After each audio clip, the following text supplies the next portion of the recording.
Welcome back to Sport Lab, where European nights come alive. Chelsea have one foot in the Europa Conference League final after brushing aside Djurgården in Stockholm. It was a confident, clinical display from the Blues, even with a heavily rotated side. Let's break it down. So 3 wins in a row, goal scorers scoring. Was that the perfect night? Yeah, it was, as you said, the perfect night. Semi-final, important. And it's a good result, but we have already the experience from Warsaw game where we won 0-3 there, and then at home we struggled a little bit, so we need to be focused on the second leg.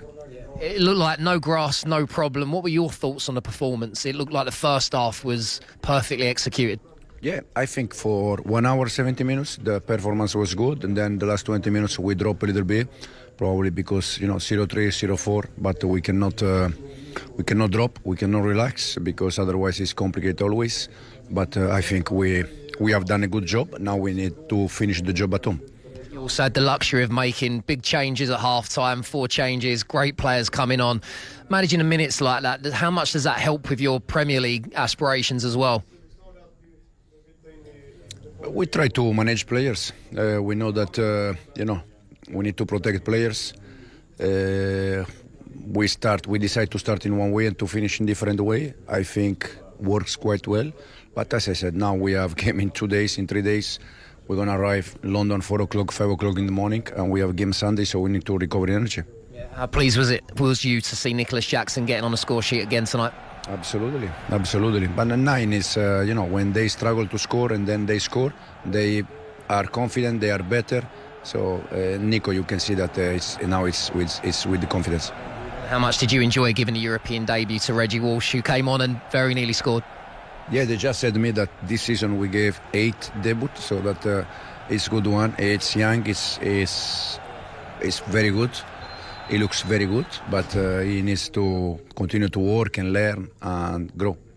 I know you work from one game to the next. Now, your thoughts will be turning to Liverpool. Everyone fit and ready for that one? Yeah, I think so from tonight's game, yeah. Well, congratulations on a great win. Thank you very much. Thank you. With Jeff, and focus now immediately. It turns to Liverpool and the recovery. You mentioned there they're going to get back in the early hours of tomorrow. It's a short turnaround, is it? It's a big job for the sports scientists. Yeah, well, it's a big job for the lads. I think it's very simple. It's rest now. The lads who played, but I think what he would have looked at this game. I think all good managers, they planned 2-3 games ahead, so they would have gone, right, priority Liverpool at the weekend. What do we need to get out of that? Who's going to play in that game? They'd have done this tactics, and then they would probably then work back from that and gone, right, tonight it's going to look good. Let's swap Casado at half times with Enzo. So they've got 45 minutes, so it becomes a little bit for the players. I think it went perfect. Enough players had enough minutes. Everyone's injury free. Listen, there'll be a late night and you recover, but you go again on Sunday, and it's a huge game at Stamford Bridge. Yeah. And when you look at the Premier League table, Steve, a doubly great night for Chelsea tonight, because Nottingham Forest lost 2-0 to Brentford in the Premier League match, which means that Chelsea head into the weekend still in that top 5. And psychologically, that's a huge boost, isn't it? It is, yeah, because it gets to this stage of the season when you play and then others around you play, you're looking for every single result. They'd have known that result as soon as they come in from the dressing room. Yeah, they'd have come off the pitch, wouldn't they? Yeah, they know that straight away. So now they're focusing onto the weekend. And I think this is where this competition has probably played in their hands, where they come off the back of this off a good result. Players scoring that need goals going into the weekend, it will only give them confidence. But in terms of the league table, I mean, this is going to go. I think this could go right down to the wire. It will do. Right down to the last game. I think it'll go right down. I think it might even go down to goal difference. I think Chelsea got to go to the City ground on the last day of the season. What a game that'll be if that's there. This is the upcoming fixtures for them. The Newcastle game's going to be huge. The Manchester United game, that's going to look like, Manchester United, we think, are going to go to the Europa League final, and then they're literally all in on that game. So Ruben Amorim will be managing his squad through them things, and then players will know that their whole season rides on that game. So, that becomes a winnable game for Chelsea again. So Chelsea have the toughest of run-ins out of all of the clubs going for it. But tonight, with Nottingham Forest losing, I think that's massive for the run-in. That performance tonight, Yeah, very good. The most important we won, and now we're just one step forward. So now we just keep moving and hope we go to the final. Does it feel like you're 1 foot in the final with a 3-goal cushion? No. It's never over. It's now we just have one more game, and now we just go 100% in the second game, and then we will see. Good to see you scoring again. Was that first one all about strikers' instinct following it up? Yeah. I knew they were like having two minds, so I just ran. And then hopefully I put my leg, and then the ball came to me. Yeah. And the second, the moment of class. Describe it for us. Yeah, I saw the keeper on the bench was always out, so I said, when I come, I will just shoot for outside the box, and then I did that, so it went in. I was very happy. Yeah, we won. How well did the team cope with the occasion tonight? Yeah, very good. Semi-final, atmosphere is good, and now we're very happy that we won, so that's the most important. What was the manager's message to you at half-time as he was making those 4 substitutions, of which you was obviously one? Yeah, it was to continue fighting and running and helping the team, as we always do. So, yeah, gladly we won the game, and he's happy, and that everybody's happy. So that's 3 wins in a row now. How ready do you guys feel for Liverpool? Yeah, now we just finished this one, so now we just focus on Sunday. It's not going to be easy, but, nothing easy, so we just fight for more and try to win the next one. And what have you seen of young Reggie Walsh, who came on and very nearly scored with his first touch? Have you trained with him much? Yeah, he's a very good player, top quality. So for sure he's gonna go far. He have lot of quality. So I'm very happy for him to make his debut. I hope more to come for him, and I'm very happy for him. Nicolas, thank you very much. You're welcome. Bless you.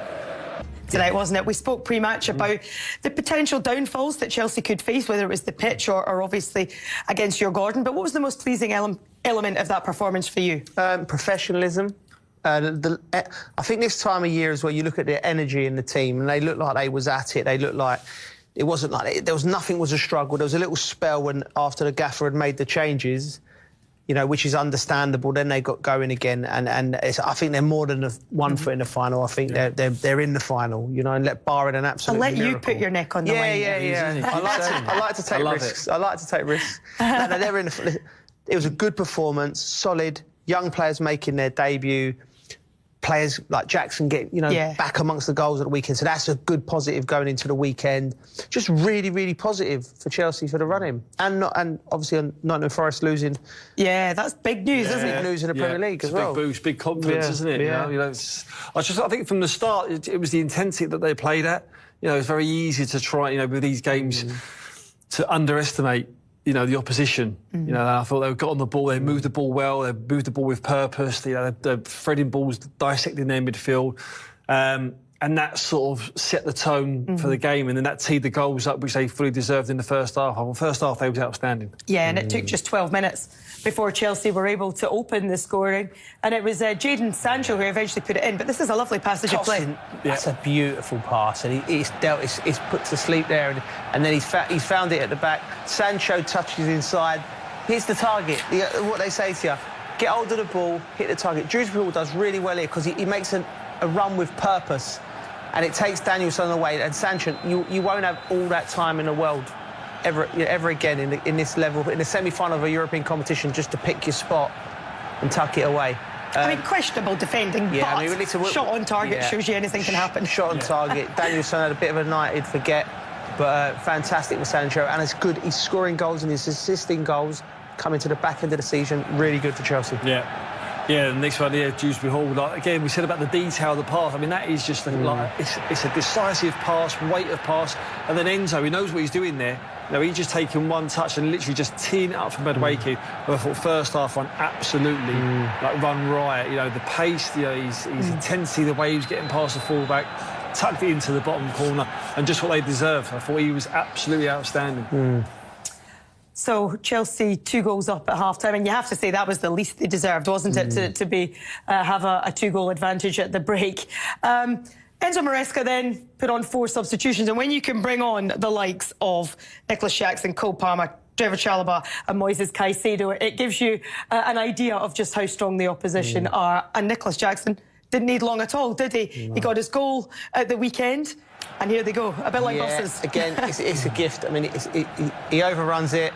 A mix-up with the keeper, he will never score an easier goal. I think, what we'll say about Jackson, he is probably one of Chelsea's most important players because he does this. He doesn't give up. He's hard work. He's aggressive. You know, all of the things he might not be as measured as other players, but he gives you this. And nothing better when you're behind him as a midfielder, as me and Sis would know. When you've got a centre forward who will chase down everything, it's fantastic. And you like things like this come from the game before, or the game before that, where he's just relentlessly chasing defenders down. You know, it's easy for a striker to not track back and, you know, not try and dip a toe, but it's moments like that you earn them moments, and then them moments then bring you on to these ones here where your confidence is high. You've just earned yourself a goal.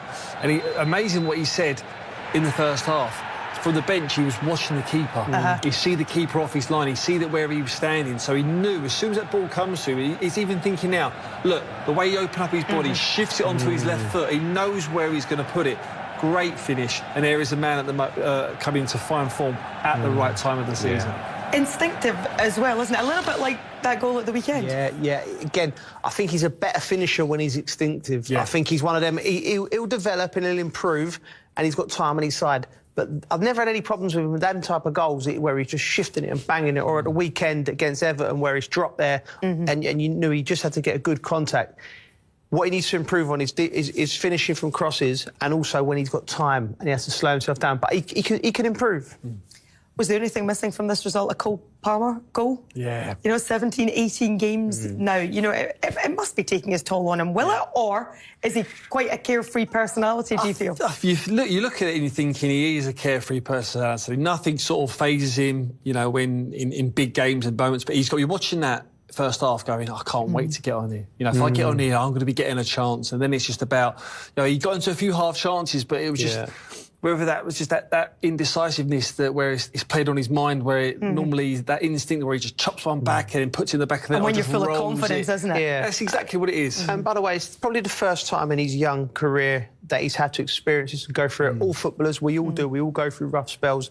And yeah, there'll be other rough spells later on in his career, but this is how he's going to have to find his way out. It's like finding your way out of a, you know, because he's not playing bad by any stretch of the imagination, but just from his high standards, what he's set, he's dropped below that, and he needs to find his way out of it. But he will, because he's a good lad, a good character, and he's still showing for the ball. So I've got no problem with that. And listen, a big goal on Sunday will set him up for the end of the season. And maybe it's all just set up nicely for Cole Palmer. Well, Djurgården did have their moment, and it was a first senior goal for the 18-year-old Mulugeta, and, well, you know, takes it pretty well, doesn't he? Wonderful moment. Listen, they had little moments, Djurgården, you know, at the far post. There's a lovely dink ball to the far post. And what you're told to do in them thing, get your shoulders facing the goal. Look at this ball stood up there. Get your shoulders facing the goal and head it down. Bang. Great moment for the young lad. Yeah, brilliant. And that is it. It's literally what you've been taught from a kid. You know, when the ball's up high, you head it down. You've got half a chance if it goes in. From a Chelsea point of view, I think they'd be disappointed in terms of being a free header or, you know, the way they've got in. But, you know, take nothing away from the young lad. That's his night tonight, and one that he can look back on. Good to memories. see his mates having scored against Chelsea. I mean, it's a nice little moment for the 18-year-old. But you have to say, like, you know, they had another opportunity, didn't they? Djurgården, like, to make it 2, and he skied it over the bar. But their fans maintained the atmosphere, didn't they? They kept cheering them on, even at 4-1 down. It's great for, like I said, the strength of the Premier League. When our teams go to these countries and they get to see Cole Palmers and Nicolas Jacksons and Enzo Fernandez, you know, they love it, and they get to compete against them. You know, there's a big disparity in what Djurgården can spend and what Chelsea can spend. So on nights like this, it's a celebration of football. I don't think the fans there, they would have dreamt a little bit, but after the first 15 minutes, they'd have known this is going to be a real tough night. But they enjoyed themselves right to the end. Yeah, they certainly did, and they'll be noisy as well at Stamford Bridge next week. Well, Joe said that Chelsea are in the final, but as things stand, they've only got one foot there. There's a second leg still to come, but you can see there they're very much in control. And this is the road to Wrocław, because the other game finished 2-1 to Betis. Betis against Fiorentina over in Spain. So that one is very much still alive, and remains to be seen how that one will unfold in the second leg next week. Well, here, Chelsea winning by 4-1 over... He's planned his way through these games. He's got minutes into players' legs. He's tried to... That man in your picture there, Nicolas Jackson, you know, getting him on at the right time. He's got his goals. Just get all eyes now will be moving on to the weekend and Liverpool and the hunt for the Champions League place. the tie's done. Chelsea are going to Poland. I'm quite comfortable saying that from what I've seen tonight. Brilliant display from the lads. Fantastic. And you have to say, when you can bring 4 substitutes like that on at half-time, Djurgården must have been like, oh, my goodness. Yeah, that must have been a strategy. Must have been before the game. That must have been the plan. I thought the start of the second half, to be honest, I didn't think they come out the traps, really. And Djurgården put it on them a little bit, but, yeah, they weathered the storm. Jackson got on the score sheet, which is great. You'd love Cole Palmer to have scored, really. I mean, he's desperate for a goal, but, yeah, they see it out. Job well done. Really calm, in control. Now they can concentrate on this weekend, wait for the next tie, and just, as we said before the top of the show, just start ticking games off towards the back end of this season. And what a night for young Reggie Walsh. 16 years of age, and he almost scored after 35 Wonderful seconds. Strike, man. He looked so young, didn't he? And it's fantastic at any club when you see young players coming through.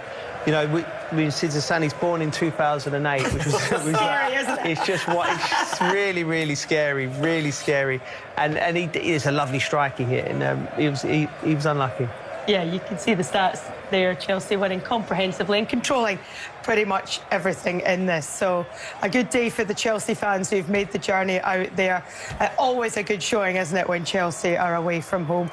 And yeah, just a very good day at the office. A professional performance. 8 changes ahead of this one for Enzo Maresca's side. And it is now the first time they have ever won 6 consecutive away games in major European competitions. And Joe, 37 goals in 11 games. Pretty good showing that, isn't it? Yeah, pretty good showing. Again, you're reluctant to get overexcited because, you know, it's the wrong competition for Chelsea to win, but you praise their professionalism. Well, somebody that scored 2 goals today, Nicolas Jackson.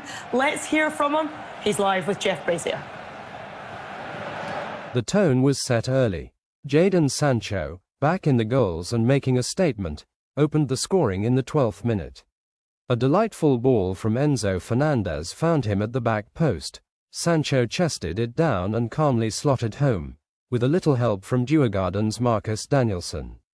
Chelsea weren't done. Just before the break, Fernandez was the provider again, this time sliding in Noni Madueke, who beat Jacob Rinja at the near post for 2-0. 2 goals, total control. Enzo Maresca rang the changes at half-time, and the new arrivals wasted no time. Nicolas Jackson capitalized on a comical defensive mix-up just before the hour mark. Danielsson and Rinja got their wires crossed, and Jackson pounced to make it 3-0. 6 minutes later, Jackson again, this time a beauty from the edge of the area into the top corner. Chelsea cruising, 4-0. The home fans finally had something to cheer in the 68th minute, as 18-year-old Alemayehu scored his first senior goal with a smart downward header. A special moment for the teenager, but it's a long road back for Djurgården in this tie. Chelsea can now smell the final in Wrocław on May 28th. And here's what's on the line. A shot at their first Conference League title. The chance to become the first club ever to win all 3 major UEFA competitions, Champions League, Europa League and Conference League. But for Maresca, there's no time to relax. A huge Premier League clash with Liverpool awaits on Sunday. So, Chelsea fans, can your team finish the job at Stamford Bridge and make history in Wrocław? Let us know your score predictions for the second leg down in the comments. And don't forget to like, subscribe, and ring that bell for all your European football updates.